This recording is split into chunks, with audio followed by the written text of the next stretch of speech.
First, we need to go to settings. Scroll down into settings until you find the lock screen and AOD, and then choose it. Next, we want to go to screen lock and biometrics. Enter the screen lock password, or if you don't have the screen lock set up, then first you need to set up the screen lock, and then go to fingerprints. Press continue, register, and over here we have our sensor. We need to touch with our finger that we wish to scan, and then lift it once the circle is filled with the green color.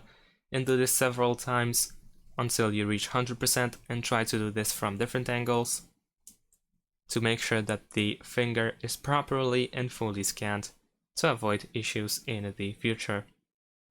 Of course, we can scan multiple different fingers or even scan the same finger multiple times. There we go, we are almost done.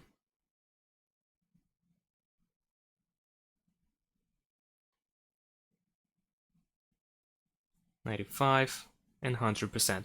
Alright. Immediately after that we have the option to add another fingerprint, or we can press done. And here we have some additional settings that we can go through. Here is our fingerprint, we can remove it if we want to, and we can add another one from here. Check out this playlist to find more guides, like, comment, subscribe.